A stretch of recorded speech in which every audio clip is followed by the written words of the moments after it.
నమస్తే, welcome to college TV. రాష్ట్రంలో ఏదైతే జానీ మాస్టర్ ఇష్యూ బయటకు వచ్చాక అనేక మంది మహిళలు వాళ్ళ ఇబ్బందులను చెప్పుకోవడానికి బయటకు వస్తూ ఉన్నారు. అయితే మహిళల పక్షాన, మహిళలకు జరుగుతున్న అన్యాయం పక్షాన గత కొంతకాలంగా కొట్లాడుతూనే ఉంది, ఇప్పటికీ కొట్లాడుతూనే ఉంటుంది కావచ్చు. బహుశా సంధ్యక ప్రస్తుతం మనతో పాటు ఉన్నారు. ఒకసారి సంధ్యకతో మాట్లాడదాం. అసలు మహిళల పరిస్థితి ఏంది, 78 ఏళ్ళ స్వతంత్రంలో ఇంకా పోరాటం చేస్తూనే ఉన్నారు. వాళ్ళకి అసలు ఎప్పుడు న్యాయం జరుగుతుంది, అసలు వాళ్ళ ప్రధానమైన డిమాండ్స్ ఏంది, ఈ ఇష్యూ పైన సంధ్యక ఒపీనియన్ ఏంది ఒకసారి అడిగి తెలుసుకుందాం. అక్క నమస్తే. నమస్తే అక్క చెప్పండి, మీరు కొట్లాడుతూనే ఉన్నారు, మీకు అసలు రెస్ట్ దొరుకుతుందేమో అనుకున్నాము, ఇంకా దొరికేటట్లేదు. 40 ఏళ్ల నుంచి కొనసాగుతూనే ఉంది. 40 ఏళ్ళుగా కేసులు ఎదుర్కొంటూనే ఉన్నాం. మా పోరాటంలో భాగంగా ఇవాళ ఊపా కూడా ఉంది. అవును, ఎట్లా మరి ఎట్లా చూసుకోవచ్చు? మహిళల పైన ఒకటి బయటకు వస్తూ ఉంది, దానిపైన ఎట్లాంటి శిక్షలు పడ్డా మళ్ళీ ఇంకోటి తెర మీదకి వస్తూనే ఉంది. ఒక చోట కాకపోయినా మరో చోట ఇంకో మహిళ మీద దాడులు జరుగుతూనే ఉన్నాయి. ఈరోజు ఉదాహరణకు సినీ ఇండస్ట్రీలో అనేక ఆరోపణలు ఉన్నాయి గతంలో. ఈరోజు ఒక మహిళ బయటకు వచ్చి నాకు అన్యాయం జరిగింది, నాకు న్యాయం చేయండి అని చెప్పేసి అంటా ఉంది. ఈ అమ్మాయితో మీరు మాట్లాడాక? ఆ అమ్మాయిని కలిసాము, మాట్లాడాము. ఆ అమ్మాయి దగ్గర ఉన్న ఎవిడెన్స్లు, ఆడియో రికార్డ్స్ చూసాం, మెసేజ్లు చూసాం. ఆ అమ్మాయి ఒక 40 పేజీల లెటర్ ఒకటి రాసి ఇచ్చింది. ఛాంబర్స్కి ముందు మాకన్నా ముందు ఛాంబర్స్ దగ్గరికి వెళ్ళింది. అక్కడ వాళ్ళకి రాసి ఇచ్చిన లెటర్ మాకు కూడా ఇచ్చింది. అందులో అమ్మాయి ఆ D11, 12కి వచ్చినప్పటి నుంచి రాసింది. అవన్నీ చదివాము, చూసాము. D11లో వచ్చింది, 12లో ఎలిమినేట్ అయింది. ఆ ప్రోగ్రామ్స్లో జడ్జిలు అడుగుతారు కదా, మీ ఎందుకు వచ్చారు, ఏం చేయాలనుకుంటున్నారు అని అడిగినప్పుడు నేను కొరియోగ్రాఫర్ని అవ్వాలి, ఆర్టిస్ట్ని అవ్వాలి అని తన కోరికని, తన ప్యాషన్ వెలువచ్చింది.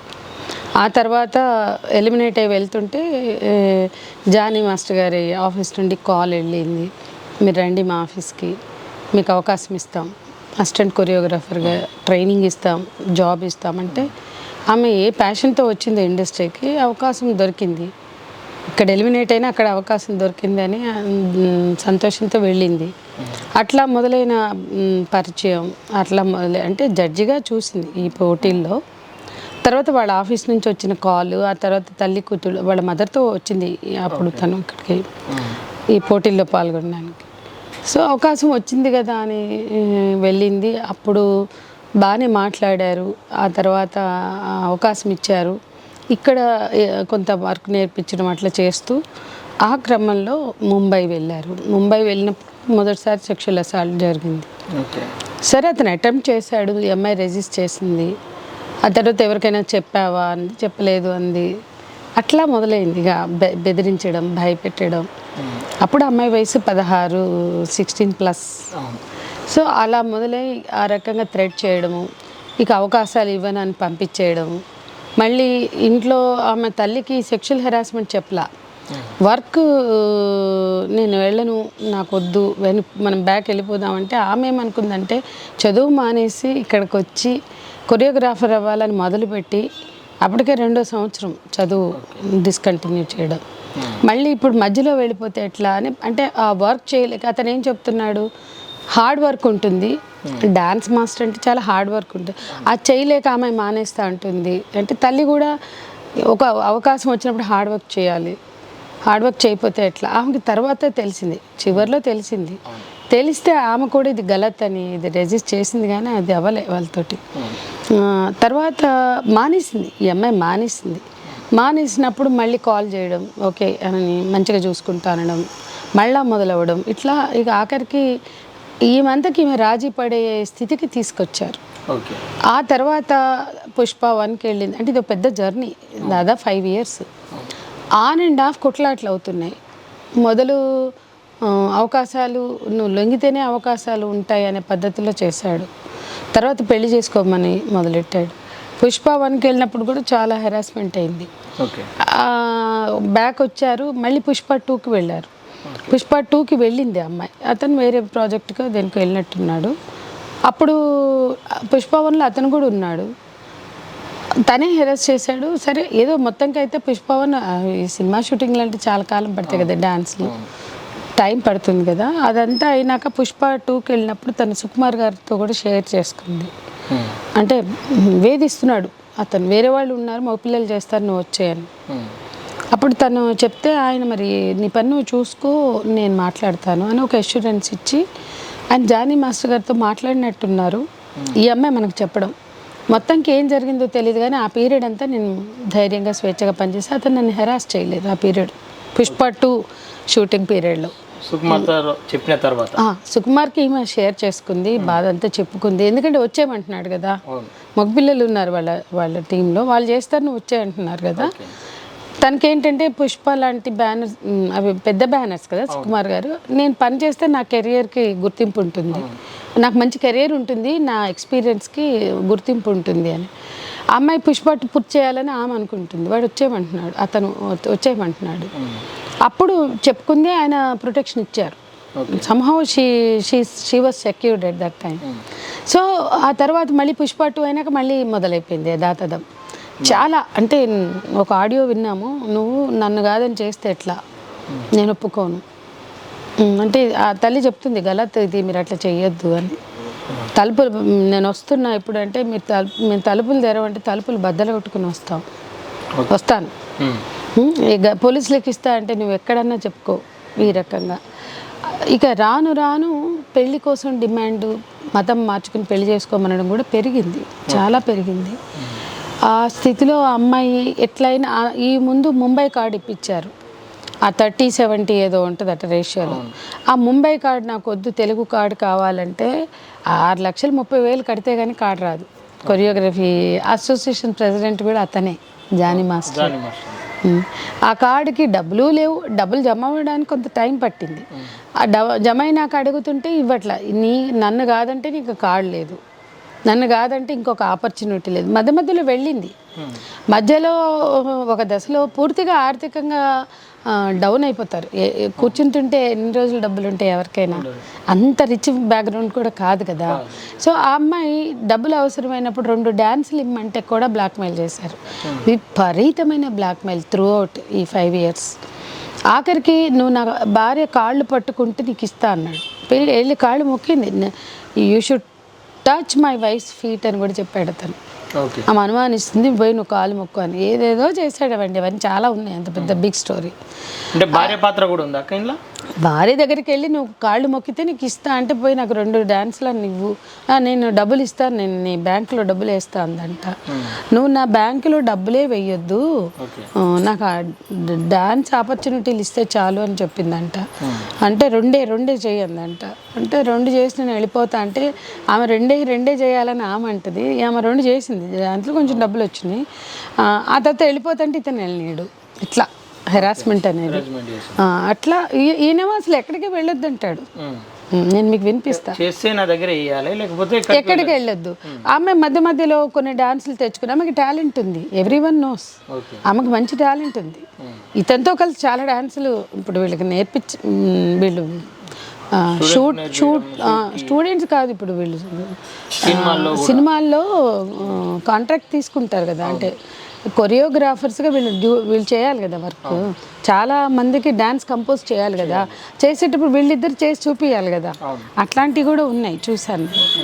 సో మంచి సింక్రనైజ్ అయినాయి, వాళ్ళ స్టెప్స్ బాగా చేశారు. మంచి గ్రోత్ ఉన్న టైంలో అతను అడ్డుపడుతున్నాడు.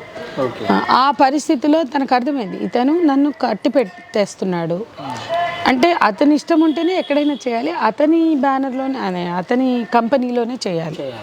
అతని కంపెనీలో కూడా అతను వద్దనుకుంటే మానాలి. ఇప్పుడు పుష్ప 2 అతని కంపెనీయే, వచ్చేయమన్నాడు కదా. సో ఆ ఎపిసోడ్తో ఆమెకి ఇంకా క్లారిటీ వచ్చింది. ఈవెన్ అతని కంపెనీలో కూడా అతను వద్దంటే తను చేయడానికి లేదు, అంటే తన కెరీర్కి చాలా రిస్ట్రిక్షన్స్ వచ్చేస్తున్నాయి. అట్లా అర్థం చేసుకుంది ఆమె. ఈ లోపల మేజర్ అయింది, తనకి లైఫ్ అర్థం అవుతుంది.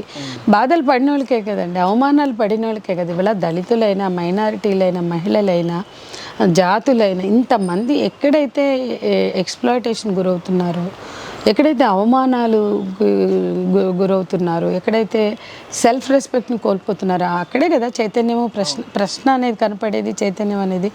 ఆ అమ్మాయి కూడా సఫరర్గా కొంత ఆలోచించింది, చైతన్యాన్ని పెంచుకుంది. ఈ లోపల ఈ హేమా కమిటీ రికమెండేషన్స్, మలయాళ ఇండస్ట్రీ ఇష్యూ తన దృష్టికి వచ్చింది, ఆర్జీ కారు ఇష్యూ, ఇవన్నీ కూడా తను ఆలోచిస్తుంది, అర్థం చేసుకుంటుంది. అంతకుముందు చేసిన మూమెంట్స్ మేమే చేసాం, అప్పుడు శ్రీరెడ్డి స్ట్రిప్పింగ్ తర్వాత పెద్ద మూమెంట్ నడిపాం. అవన్నీ అమ్మాయికి తెలీదు. మేము పెద్ద మూమెంట్ జరిపాము. 6.5-7 hours లైవ్ ఆ జూనియర్ ఆర్టిస్టులతో. అప్పుడు సోమాజిగూడ ప్రెస్ క్లబ్లో పెడితే కంటిన్యూ లైవ్ ఇప్పటికి కూడా మీకు కనిపిస్తుంది చూడండి. ఒక్కొక్క ఆర్టిస్ట్ ఎట్లా వచ్చి చెప్పారు. 6 hours 6.5 hours మీడియా అన్ని ఛానళ్ళు లైవ్ ఇచ్చాయంటే ఎంత గ్రావిటీ ఆ ఇష్యూలో ఆ రోజు ఉండింది. మీ టూ మూమెంట్ హాలీవుడ్ నుంచి బాలీవుడ్ నుంచి టాలీవుడ్ వరకు వచ్చింది కదా. ఆ మూమెంట్లో భాగంగా చాలామంది వచ్చారు ఆ రోజు. మీరు కూడా చూశారు. అప్పుడే కదా మేము తలసాని శ్రీనివాస్ యాదవ్ గారి దృష్టికి తీసుకెళ్ళాం. వరుస మీటింగ్లు పెట్టించాం. ఎఫ్డిసి చైర్పర్సన్ రామ్మోహన్ గారిని ఆయన 10ల సంఖ్యలో మీటింగులు పెట్టారు. అన్ని డిమాండ్స్ తీసుకెళ్ళి వాళ్ళ దగ్గర పెట్టాం. ఇది ఇండస్ట్రీలో మహిళా ఆర్టిస్టులు ఆల్ క్రాఫ్ట్స్ వాళ్ళతో మాట్లాడి డిమాండ్స్ రూపొందించి దాన్ని తీసుకెళ్ళి మినిస్టర్ దగ్గర పెడితే ఆయన బోల్డ్ మీటింగులు పెట్టాడు. ఆయన 4-5 మీటింగులు పెట్టాడు. ఎఫ్డిసి ఒక 10-15-20 మీటింగుల పైన పెట్టారు.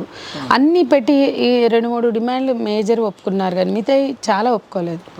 కాస్టింగ్ కౌచ్ని ఎరాడికేట్ చేయడానికి తీసుకోవాల్సిన చర్యల విషయంలో వాళ్ళు అష్యూరెన్స్ ఇవ్వలేదు. వాళ్ళు ఈ పెద్ద స్టార్లకి హీరోయిన్లకి క్యారవాన్లు ఉంటాయి, జూనియర్ ఆర్టిస్టులకి ఏమి ఉండవు. లేనప్పుడు వాళ్ళు ఆ చెట్ల చాటుకి పుట్ల చాటుకి వెళ్తే అక్కడ వాళ్ళు చాలా అబ్యూస్కి గురవుతున్నారు. బట్టలు మార్చుకోవడానికైనా నేచర్ కాల్స్ తెచ్చుకోవడానికైనా అప్పుడు వాళ్ళకు కూడా క్యారవాన్ పెట్టాలి, లేదా మొబైల్ టాయిలెట్స్ పెట్టాలి అని మేము అడిగాం. ఇట్లాంటివన్నీ కూడా డిస్కషన్స్లో భాగంగా వచ్చినాయి. జూనియర్ ఆర్టిస్టులకి క్యారవాన్ పెట్టడం వరకు చేశారు. అట్లా జూనియర్ ఆర్టిస్టులకి నేరుగా డబ్బులు వేయాలి. మేము చెప్పాం జూనియర్ ఆర్టిస్టులు అంటే దాదాపు తెలంగాణ ఆంధ్రాలో పేద కుటుంబాల నుంచి వచ్చిన వాళ్ళు, అందులో మేజర్గా దళిత బీసీ కుటుంబాలకు చెందిన వాళ్ళు ఉన్నారు. వాళ్ళు ఒక ప్యాషన్తో వచ్చి అదొక ఉపాధిగా స్వీకరించినప్పుడే వాళ్ళ రంగంలో కొనసాగుతున్నారు.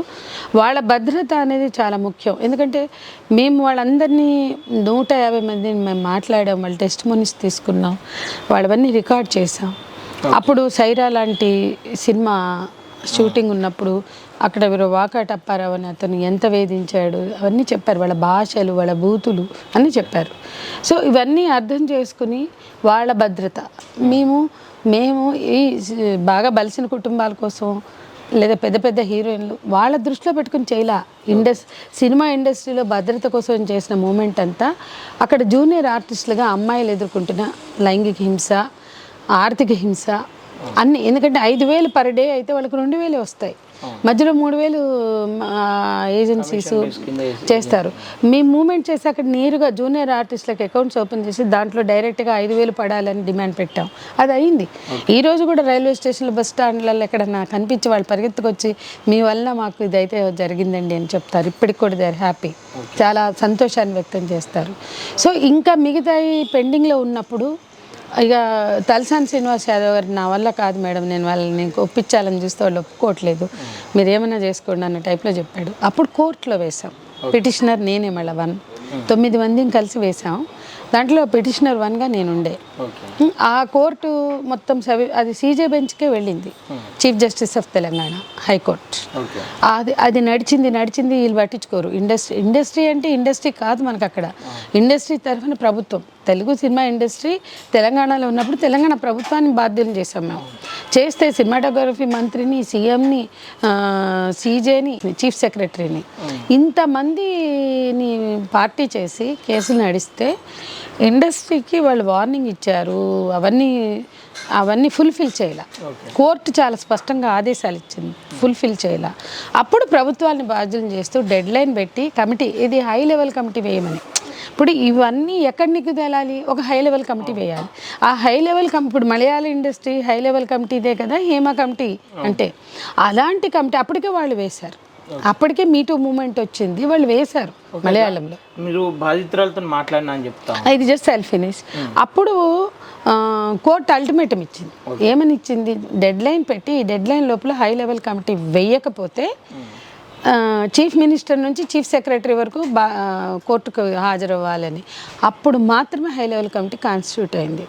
దాంట్లో ఐఏఎస్లు ఉన్నారు, ఐపీఎస్లు ఉన్నారు, సైబరాబాద్, రాచకొండ, హైదరాబాద్ పోలీస్ కమిషనర్లు ఉన్నారు, 2 మహిళా ఐపీఎస్లు ఉన్నారు, ఇండస్ట్రీ నుంచి ఉన్నారు, మా ఉమెన్ జాక్ నుంచి సభ్యులు ఉన్నారు, బయట నుంచి మేధావులు ఉన్నారు, మహిళా మేధావులు. ఇలా ఇంతమందితో కంపోజిషన్తో కూడిన కమిటీ వేశారు. ఆ కమిటీ 24 క్రాఫ్ట్స్ వాళ్ళని పిలిచి అన్నీ తెలుసుకున్నారు, రికమెండేషన్స్ తీసుకున్నారు, సమస్యలు తెలుసుకున్నారు. ఈ రిపోర్ట్ తయారు చేయడానికి ఒక సబ్ కమిటీ వేశారు. ఆ సబ్ కమిటీ మా జాక్ సభ్యులు ఉన్నారు, మా జేఏసీ నాయకురాళ్ళు ఉన్నారు. వాళ్ళు చాలా తరోగా 2 సంవత్సరాలు పనిచేసే కమిటీ రిపోర్ట్ తీసుకొచ్చి పోయిన నవంబర్లో బీఆర్ఎస్ గవర్నమెంట్ ఉన్నప్పుడు చీఫ్ సెక్రటరీ సోమేష్ కుమార్ గారికి రిపోర్ట్ సబ్మిట్ చేశారు. వాళ్ళు చెప్పారు, ఇది మీరు బయటకు తీయొద్దు, మేము దీన్ని హై లెవెల్ కమిటీతో కూర్చుని ఈ రికమెండేషన్స్ని ఫైనల్ చేస్తాం, అప్పుడు ఫైనల్ డ్రాఫ్ట్ వస్తుంది. అంటే అప్పటి నుండి ఇప్పటికి ఎదురు చూస్తున్నాం, కానీ అది కోల్డ్ స్టోరేజ్లో పడిపోయింది. ఇది ఆ రికమెండేషన్స్తో కూడిన రిపోర్ట్. మేము అప్పటికి ఇప్పటికీ ఆ రోజు మూమెంట్ చేసాం. తర్వాత ఈరోజు హై లెవెల్ కమిటీ కోసం కోర్టుకు వెళ్ళాం. హై లెవెల్ కమిటీ ఏదైనా ఒక ఫ్రూట్ఫుల్గా రిజల్ట్ ఇస్తుందని ఇప్పటి వరకు ఎదురు చూసాం, కానీ మా దగ్గర ఇన్ని టెస్టిమోనీస్ ఉంచుకొని ఇంతమంది ఇచ్చిన స్టేట్మెంట్స్ ఉంచుకొని ఒక్కటి కూడా మేము బయట మాట్లాడలా. ఇండస్ట్రీల గురించి ఏ పెద్దల గురించి కూడా మేము మాట్లాడలా. మా దగ్గర ఉన్నాయి కానీ మాట్లాడలా. రెండవది, సమస్యలన్నీ మాకు వాళ్ళు స్వయంగా చెప్పారు. అవన్నీ ఉన్నా కూడా ఒక రిపోర్ట్ తయారు చేసాం, రిపోర్టు గవర్నమెంట్ ముందు పెట్టాం, ఆనాటి గవర్నమెంట్. ఈరోజు ఆ గవర్నమెంట్ని, ఇప్పుడున్న గవర్నమెంట్ని ఆ రిపోర్ట్ బయటకు తెచ్చి దానికి సంబంధించిన చర్చ జరిపి ఫైనల్ చేయండి అంటున్నాం. అంటే హేమా కమిటీ సిఫార్సుల నేపథ్యంలో ఒక పెద్ద సెన్సేషన్ కదా దేశవ్యాప్తంగా. సరే, మేము అంత మూమెంట్ చేసి అంతమంది జూనియర్ ఆర్టిస్టులు నిలబడి చాలా సమస్యలు ఎదుర్కొని ఈ మూమెంట్ కూడా ఫలితం ఉండాలి అంటున్నాం. ఆ నేపథ్యంలోనే ఈ కేసు జరిగింది. సో ఇష్యూ జరిగినప్పుడు మాట్లాడడం కాదు, దీనికి ఒక పరిష్కారం వెతకాలి అనేది మేము ఎప్పటి నుంచో మాట్లాడుతున్నాం. మేము ఏ రోజు ఎవరి గురించి మాట్లాడలే, ఒక వ్యక్తులు కానీ ఇంకోటి కానీ. దీన్ని ఉపయోగించుకోవాలనో బ్లాక్మెయిల్ చేయాలనో ఏ రోజు మా మూమెంట్స్ లేవు. అట్లా చేస్తున్న వాళ్ళందరూ ఇవాళ దాంట్లో రకరకాలుగా ఆయా సందర్భాల్లో మాట్లాడుతూ వచ్చారు. మేము సైలెంట్గా ఉండిపోయాం. అదేమంటే ఇప్పుడు ఈ ఇష్యూలోకి వచ్చే వరకు ఇది లవ్ జిహాదీ అంటారు. దీనికి ఒక పొలిటికల్ కలర్ ఇవ్వకండి, మత కోణం చొప్పించకండి. దీనిలో మతము, కులము, జాతి ఇవన్నీ అవసరం లేదు. స్త్రీలుగా వాళ్ళు అసమానతకు గురవుతే, అణచివేతకు గురవుతే, ఎక్స్ప్లాయిటేషన్, లైంగిక దోపిడీకి, సెక్షువల్ ఎక్స్ప్లాయిటేషన్ గురవుతే ఆ ఇష్యూ ఖచ్చితంగా చట్టపరంగా నేరమైనప్పుడు ఆ నేరాన్ని నుంచి వాళ్ళకి రక్షణ కల్పించాలి అని చెప్తున్నాం. ఇందులో కూడా అదే స్టాండ్ తీసుకున్నాం. కానీ ఇక్కడ కేవలం పవన్ కళ్యాణ్ తోటి జానీ మాస్టర్ దగ్గరగా ఉంటాడు కాబట్టి ఆయన మీద బురద చల్లడానికే ఈ అమ్మాయిని పావులా వాడుకుంటారు అని చెప్పేసి ఒక వాదం వినిపిస్తూ ఉంది. దీనిపైన మీ ఒపీనియన్? ఒకవేళ అట్లా ఎవరైనా వాడుకుంటే అది కరెక్ట్ అని మేము అనం కదా, మీకు తెలుసు కదా. మేము అలా ఎవరికో ఉపయోగపడడానికి పని చేయలేదు మా జీవితంలో ఎప్పుడు కూడా. కానీ అమ్మాయి ఇష్టం ఉన్నప్పుడు ఆయనతో కమిట్మెంట్ అయ్యి ఇప్పుడు కేవలం రాజకీయ కోణంలోనే బయటకు వచ్చిందని చెప్పేసి అంటూ ఉన్నారు. మీరు మాట్లాడినప్పుడు మీరు గ్రహించిన ముఖ్యమైన అంశాలు ఏంటంటే అంటే అది వాస్తవం కాదు. ఎందుకంటే ఆ అమ్మాయి జర్నీ అంతా కూడా చెప్పింది. ఈరోజు అమ్మాయి సెన్సేషన్ కోసం మాట్లాడింది అయితే మీలాంటి మీడియాలో అడుగుతుంటే చాలా వెంటబడుతున్నారు. ఆమె ఇంటి ముందు పోయి కూర్చుంటున్నారు. పోక్సో చట్టంలో ఉన్నప్పుడు వాళ్ళ ఇళ్ళ అడ్రస్లనే డిస్క్లోజ్ చేయకూడదు, పోయి అడుగుచుంటున్నారు. ఏ మీడియా చేసినది బాధ్యతారహితం.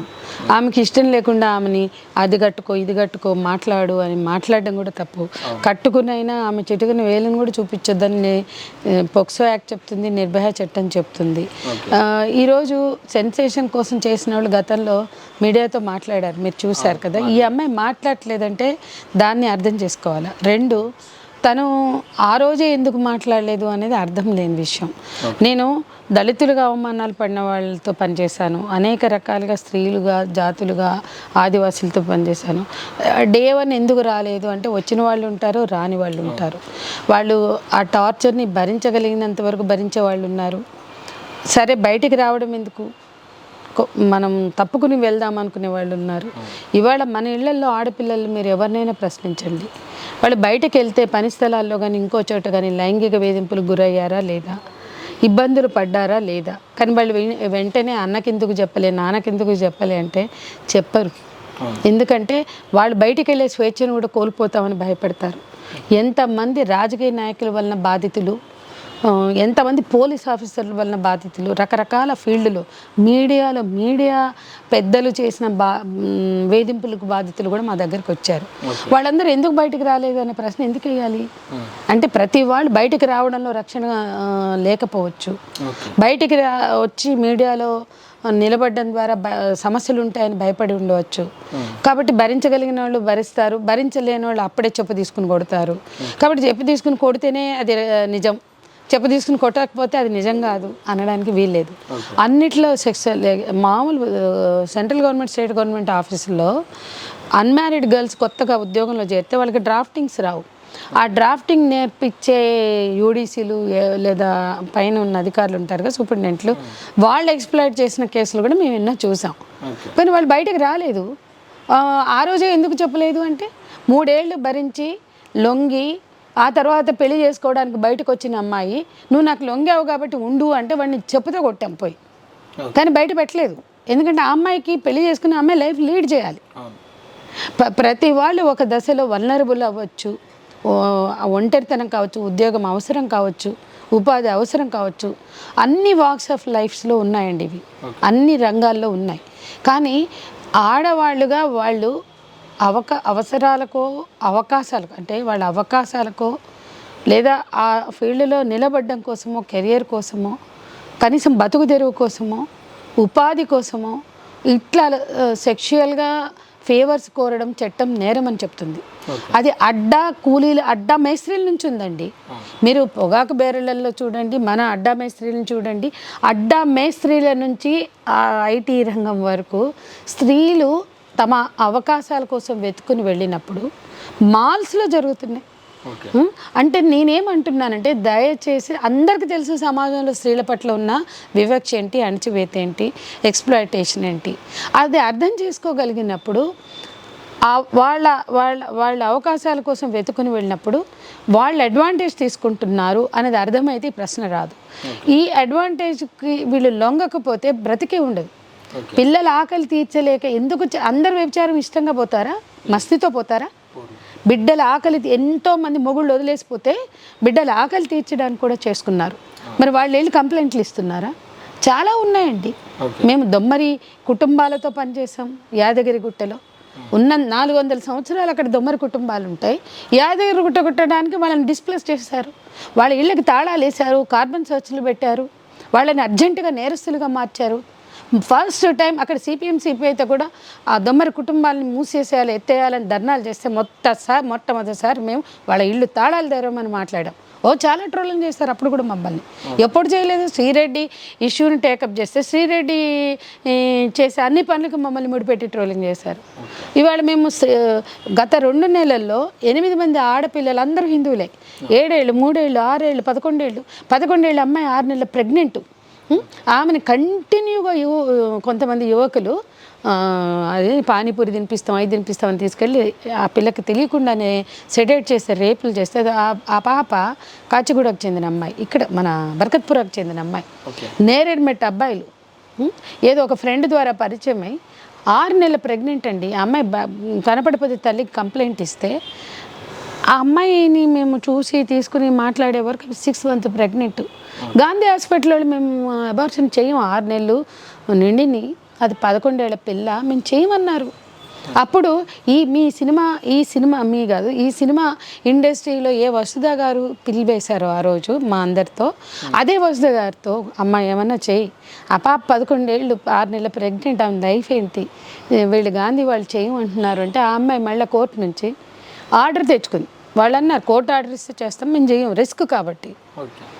అప్పుడు ఆ పాప కోసం 6 నెలల ప్రెగ్నెన్సీ తీయించడానికి ఆమె ఇళ్లలో పనిచేస్తుంది తల్లి, దళిత కుటుంబానికి చెందిన పాప. మేము వెళ్ళి ఆర్డర్ తీసుకొచ్చి 6 నెలల ప్రెగ్నెన్సీని తీయించి ఆ అమ్మాయి బాగు చేసి అన్ని మంచిగా రికవరీ అయినాక తల్లికి అప్పచెప్పాం. ఒక ఆగస్టు సెప్టెంబర్లోని ఇన్ని కేసులు చేస్తే ఈ లవ్ జిహాదీ బ్యాచ్ ఉన్నారు కదా అంటారు చూడు, వీళ్ళు అంటారు ఈ సంధ్యాదేవి వీళ్ళు హిందువులే చేయరంటే 100,000 కేసులు హిందువులవే చేశామండి. రోజు మాట్లాడేవి ఆదివాసీల కోసం చేస్తాం, వాళ్ళు హిందువులు గారా? దళితుల కోసం చేస్తాం, బీసీల కోసం చేస్తాం, స్త్రీల కోసం చేస్తాం, వాళ్ళంతా హిందువులు కదా? ఈ చెత్త ఆర్గ్యుమెంట్ మీడియా నిండా ట్రోలింగ్, సోషల్ మీడియాని అడ్డం పెట్టుకుని వీళ్ళు హిందూ మహిళలు అయితే చేయరు, ఈ అమ్మాయి కూడా హిందూ మహిళే చేస్తలేదా? దీంట్లో మత కోణం లవ్ జిహాదీ కోణం వెతకొద్దు, చొప్పించొద్దని మాత్రమే చెప్తున్నాం.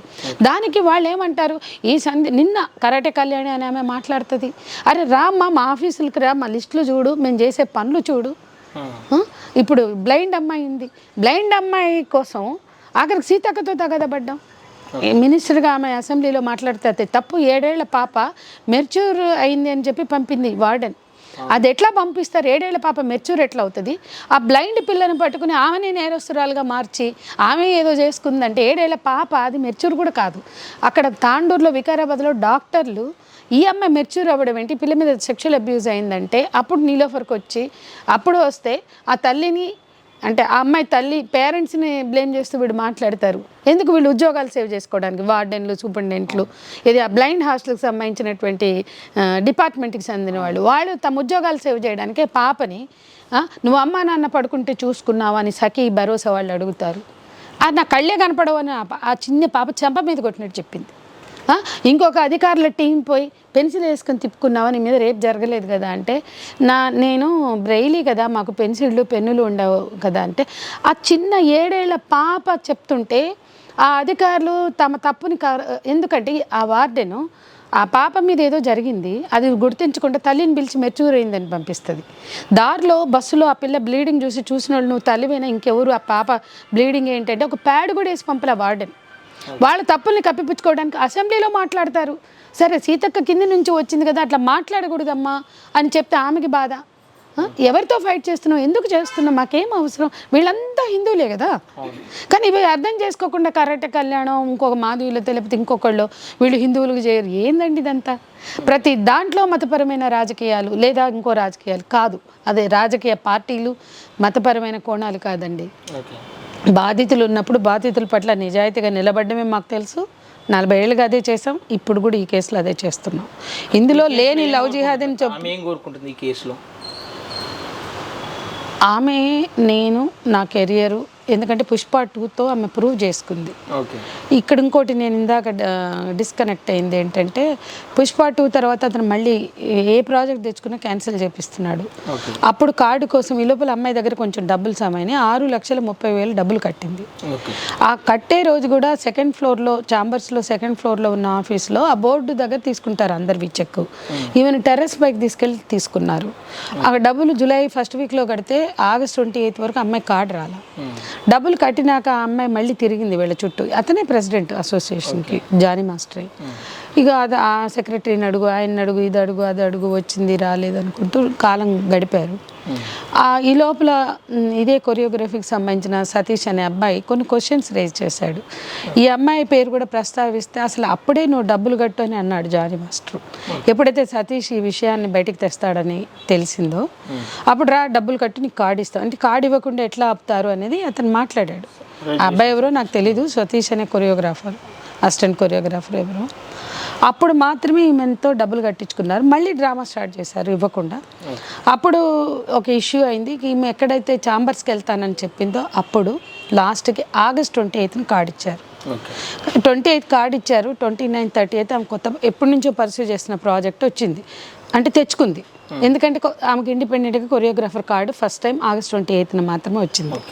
వచ్చినాక జూనియర్ డాన్సర్స్ కావాలని లెటర్ పెట్టుకుంది. యాక్చువల్గా తన గతంలో చేసినప్పుడు ఈ కార్డు లేనందువలన ఈమె పిలిస్తే కూడా తెచ్చుకుంటే కూడా అంటే ఫ్రెండ్స్ ద్వారా అది కూడా ఈమె మీద ఎలిగేషన్గా పెట్టారు.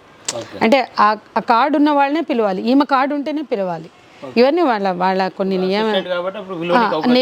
నియమ నిబంధనలు కొన్ని ఉంటాయి కదా, రూల్స్ అండ్ రెగ్యులేషన్స్. అట్లా ఆమెని ఇబ్బంది పెట్టారు. కాబట్టి ఈసారి మొదటిసారి కార్డు పొందింది, లెటర్ పెట్టుకుంది, వస్తామన్నారు. ఆ రోజు వెళ్ళే రోజు ఆమెకు పెద్ద బాక్స్ వచ్చింది. ఆ బాక్స్లో ఒక రోజా పువ్వు, దాని కింద ఒక థ్రెటనింగ్ లెటర్. నువ్వు కార్డు తెచ్చుకున్నా, నువ్వు ఇండిపెండెంట్గా చేయగలను అనుకుంటున్నావు, నువ్వు చెయ్యలేవు అని. సరే అది పక్కన పడేసి ఆమె వెళ్ళింది. ఆ ప్రాజెక్ట్ క్యాన్సిల్ అయిపోయింది ఆ రోజు, సెప్టెంబర్ 1న. క్యాన్సిల్ అయినాక మళ్ళీ ఒకటి వచ్చింది, థ్రెటనింగ్ కాల్ లెటర్. ఏంటి అంటే, నువ్వు ఎక్కడ తెచ్చుకోలేవు అవకాశాలు, నీ కార్డు ఉన్నంత మాత్రం నువ్వు ఇండిపెండెంట్గా ఈ ఫీల్డ్లో నన్ను కాదంటే నువ్వు నిలబడలేవు, నన్ను కాదంటే నీకు దిక్కు లేదు, నన్ను కాదంటే నన్ను కాదని అంటే అతన్ని పెళ్లి ఈ లోపల అతను మతం మార్చుకుని పెళ్లి చేసుకోమని ఒత్తిడి కూడా తీసుకొచ్చాడు. ఓకే. సో నువ్వు నాతోటే ఉండాలి, నా బ్యానర్లోనే నా కంపెనీలోనే పని చేయాలి. సో ఇక ఆమెకు అర్థమైంది అంటే ఇంత స్ట్రగుల్ కార్డు వస్తే పోతుంది అనుకుంది. ఎందుకు ఇన్ని రోజులు బయటికి రాలేదు అనే వాళ్ళకి ఈ ఆగస్టు 28 మొన్నే, సెప్టెంబర్ 1 ఇష్యూ ఏంటి అంటే కార్డు వస్తే నాకు విముక్తి అనుకుంది. సో కార్డు వచ్చినాక కూడా విముక్తి జరగనప్పుడు మాత్రమే ఆమె బయటకు వెళ్ళింది, ఛాంబర్స్కి మాత్రమే వెళ్ళింది, బయట ఎక్కడికి వెళ్ళాల, నేరుగా పోలీస్ స్టేషన్కి వెళ్ళాల. ఛాంబర్స్ వాళ్ళు మొత్తం ఈమె 40 పేజీలు స్వదస్తితో రాసిస్తారు చదివి, ఆ అమ్మాయితోటి తరోగా మాట్లాడి క్షుణ్ణంగా పరిశీలించి చాలా ఎఫెన్స్కి గురైంది, చాలా ఎక్స్ప్లాయిటేషన్ గురైంది అని అర్థమైనాకే వాళ్ళు పోలీసుల దగ్గరికి పంపారు. అక్కడ కంప్లైంట్ ఇచ్చాక ఆ క్రమంలోనే పోలీస్ స్టేషన్కి వెళ్ళినప్పుడు సపోర్ట్ కోసం మా మహిళా సంఘాల దగ్గరికి వచ్చింది. మళ్ళీ మేము కూడా అంతా విని అర్థం చేసుకున్నాకే సపోర్ట్ స్టార్ట్ చేసాం. మన మహిళా కమిషన్ దగ్గరికి మేము తీసుకెళ్ళాం. అక్కడ మహిళా కమిషన్ చైర్పర్సన్ అడిగారు, మేము అడిగాం నీకేం కావాలి, నాకేమొద్దు, నష్టపరిహారం వద్దు, డబ్బులు వద్దు, నేను సెన్సేషన్ కోసం ఏ మీడియాలో మాట్లాడను. ఆఖరికి మహిళా కమిషన్ చైర్పర్సన్ నాకు మెమరాండం ఇస్తున్నట్టు ఒక ఫోటో తీసుకుందామా అంటే కూడా ఒప్పుకోలేదు అమ్మాయి. నేను ఫోటోల కోసం దీన్ని సెన్సేషన్ చేయడం కోసము నేను మాట్లాడలేదు. నాకు ఇక నేను ఇంత కష్టపడి కెరీర్ ఏర్పరచుకున్నా, కార్డు తెచ్చుకున్నా, 6,30,000 జమ చేయడానికి ఆ అమ్మాయి ఒక యజ్ఞంలా చేసింది. ఇప్పుడు నాకు ఆ కార్డు వచ్చినా కూడా అవకాశాలు ఇవ్వట్లేదు కాబట్టి నేను బయటికి రావాల్సి వచ్చింది. మీటూ మూమెంట్ని తెలుసుకున్నా, ఆర్జీ కార్ మూమెంట్ని తెలుసుకున్నా. సో ఈ స్థితిలో నాకు నా కెరియర్ అంటే నేను బతకాలి, నేను ఆర్టిస్ట్ అవుదాం అనుకుని ఇప్పుడు నాకు అది ఆలోచన లేదు, కొరియోగ్రాఫర్గా నేను నిలబడాలి, నాకు ఎవరు అవకాశం ఇస్తే అక్కడే నేను పని చేసుకుంటా, కానీ ఇతను అడ్డుపడద్దు, ఇతని నుంచి నాకు హెరాస్మెంట్ ఉండదు అతను చెప్తున్నాడు. మేము కూడా విన్నాం ఆడియో. అవకాశాలు వచ్చే అవకాశం ఉందాక ఇంత ఇష్యూ అయినాక మహిళలను ఎక్కడ అంటే సినీ ఇండస్ట్రీలో ఈమె బయటకు వచ్చింది, కానీ బయటకు రాకుండా ఎంతో మంది మహిళలు ఇంకా అనగమనిగా ఉన్నోళ్ళు ఇప్పటికీ ఉన్నారు, వాళ్ళు మాకు చెప్పుకున్న వాళ్ళు కూడా ఉన్నారు. మరి మీకు అవకాశాలు వస్తాయి అక్కడ రేపటి రోజు సినిమా ఇండస్ట్రీ అది మనము ఇప్పుడు నేను నోరు మూసుకొని పడున్నా నాకు అంటే తను కెరియర్తో నిలబడతా అనుకుంది, కొరియోగ్రాఫర్గా నిలబడతా అనుకుంది, కార్డు వచ్చాక ఇండిపెండెంట్గా నేను చేసుకోగలుగుతా అనుకుంటుంది. అతనికి పెళ్లి చేసుకోవడం ఇష్టం లేదు కాబట్టి అంత హింసను నేను ఎందుకు భరించాలి అనే ప్రశ్న వచ్చింది. సరే తను భరించగలిగినంత భరించింది, ఇక నాకు లేను అనుకున్న రోజు బయటకు వస్తుంది. బయటికి రావడం నేరము కాదు, ఆమె కొరియోగ్రాఫర్గా ఉండాలనుకోవడము నేరం కాదు, ఆమె భద్రతను కోరుకోవడం అంతకన్నా నేరం కాదు. కాబట్టి ఆమెను శంకించడానికి ఇక్కడ ఏం లేదు. ఆమె డబ్బులు కోరుతుందా, లేకపోతే ఇంకేదో పెళ్లి కోరుకుంటుందా, ఏం కోరుకోవట్లేదు కదా. కాబట్టి జానీ మాస్టర్తో పెళ్ళిని కోరుకోవట్లేదు, డబ్బులు కోరుకోవట్లేదు, ఇంకేముంది ఆమె అడ్వాంటేజ్. ఇప్పుడు వేరే ఉన్నాయి కదా. మీరు ప్యారలల్గా ఒక నెల ముందు 2-3 నెలల ముందు వచ్చినాయి, వాటితో ఉండాలి, అతనితో నేను జీవించాలి, వాటి నా మొగుడు నాతోటి కాపురం చేయాలి, ఇట్లాంటివి చాలా చూసాం మనం. ఇందులో అలాంటి డిమాండ్స్ ఏం లేవు. నేను స్వేచ్ఛగా పని చేసుకుంటా, నా కెరియర్ నేను నిర్మించుకుంటా, నేను కొరియోగ్రాఫర్గా బతుకుతా అంటే ఆ అవకాశం లేనప్పుడే కదా. కార్డు వచ్చాక ఇంకా నాకు స్వేచ్ఛ వచ్చింది, నేను పని చేసుకుంటా అన్న రోజు అది కూడా రద్దు అయిపోయింది. వాళ్ళు కనీసం రీజన్ చెప్పలా ఎందుకు క్యాన్సిల్ చేశారు. సార్ నాకు టాలెంట్ లేదా, ఎందుకు వద్దు అనుకుంటున్నారు అంటే టాలెంట్ ఉందమ్మా అయినా మాకు వద్దు. ఎప్పుడైతే ఆమెకి ఆ కార్డు వచ్చాక రిజెక్షన్ వచ్చిందో ఇక నాకు సర్వైవల్ లేదు అని అర్థమైందో, కాబట్టి ఇక్కడ ఇది ఆమెకు సర్వైవర్గా బతకాలనుకుంటుంది. సో తెలుగు సినిమా ఇండస్ట్రీ పెద్ద మనసు చేసుకుని ఆమె సర్వైవల్ని గుర్తిస్తే ఒక నిలబడగలుగుతుంది. ఇప్పటికే కొంతమంది ముందుకు వచ్చారు. ఇప్పుడు సుకుమార్ గారు ఎంతో మద్దతు ఇస్తేనే ఆమె చెప్తుంది నేను స్వేచ్ఛగా ధైర్యంతో పూర్తి చేశాను పుష్ప 2 అని. కాబట్టి అర్జున్ లాంటి హీరోలు ముందుకు వచ్చి సపోర్ట్ చేశారు. కాబట్టి ఈ టైంలో కూడా ఇంకా నారోగా, ఇంకా సంకుచితంగా ఆలోచిస్తే ఎవరికి కరెక్ట్ కాదు. పవన్ కళ్యాణ్ గారితో ఉంటే జానీ ఎవరికి అభ్యంతరం?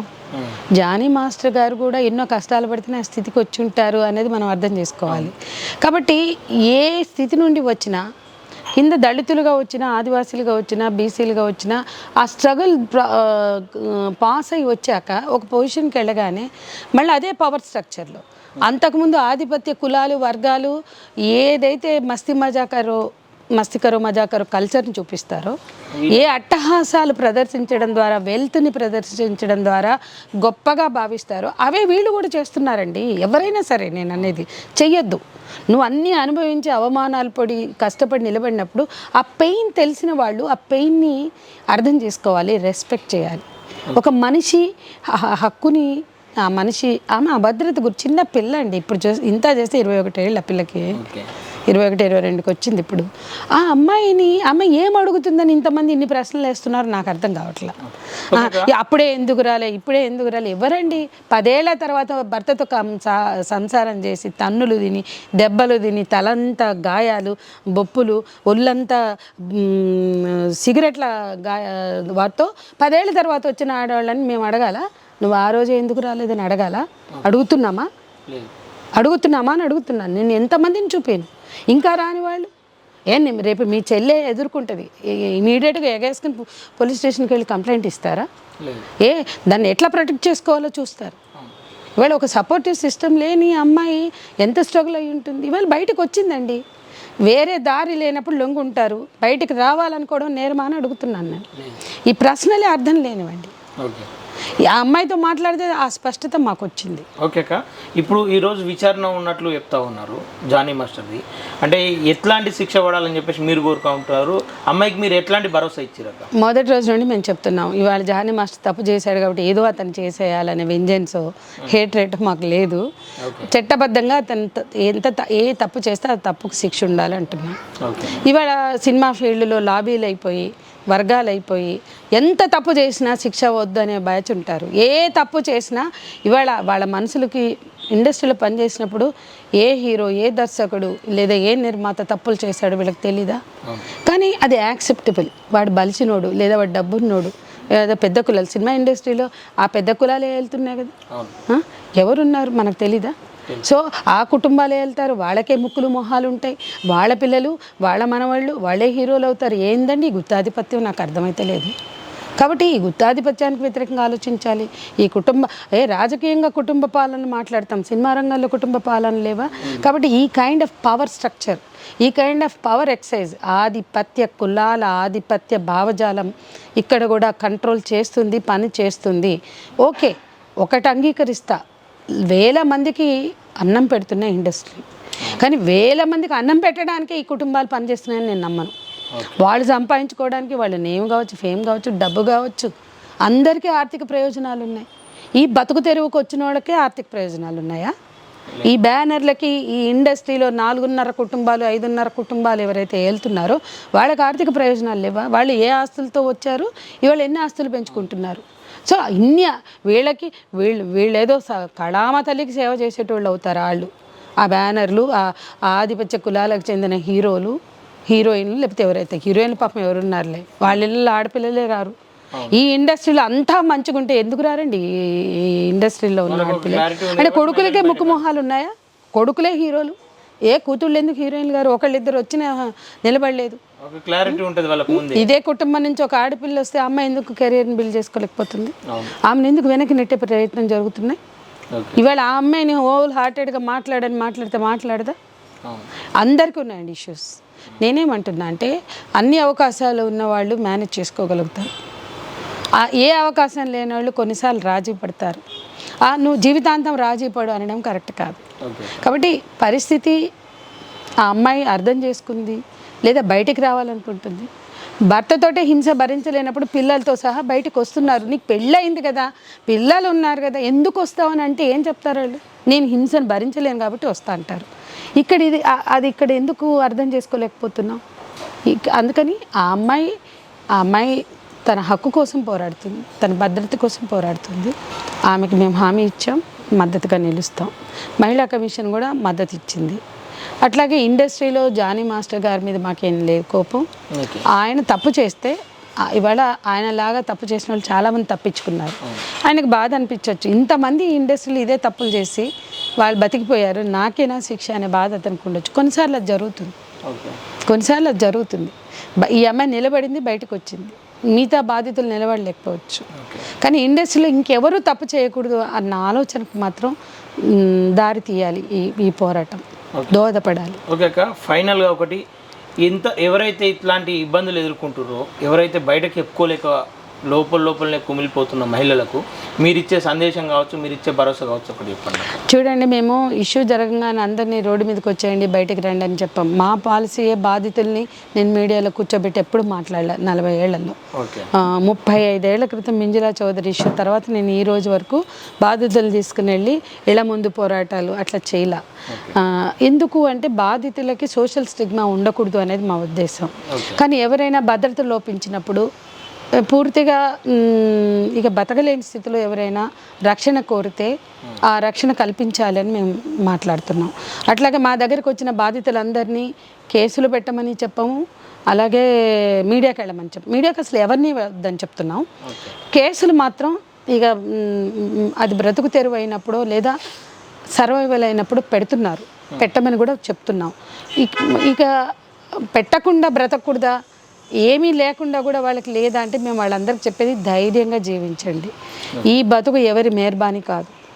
కుల మత జాతి లింగ వివక్షలు రద్దు కావాలని బాబాసాహెబ్ అంబేద్కర్ రాసిన రాజ్యాంగం వీళ్ళకి హామీలు ఇచ్చింది. మనందరికీ రాజ్యాంగబద్ధ హక్కులు మీకున్నాయి, చట్టబద్ధత మీకుంది. కాబట్టి మీ మీద నేరం చేసే ఎవ్వడికి కూడా అవకాశాలు కులమో డబ్బో ఆధిపత్యమో ఇంకోటో ఇండస్ట్రీనో భరోసా ఇచ్చినంత మాత్రాన అది అతని హక్కు కాదు. ఇది అతనికి నేరం చేసే హక్కు ఉన్నట్టు నేరం బాధితురాలుగా నువ్వు ఉండడానికి అనుభవించడానికి నీ కర్మ అనుకోవడానికి అస్సలు అవకాశం లేదు. ప్రతి వాళ్ళు ఏ నేరాన్నైనా ఎదిరించవలసిందే, ఏ హింసనైనా బయటపడే హక్కు, ఏ హింస నుండైనా బయటపడే హక్కు ఉంది.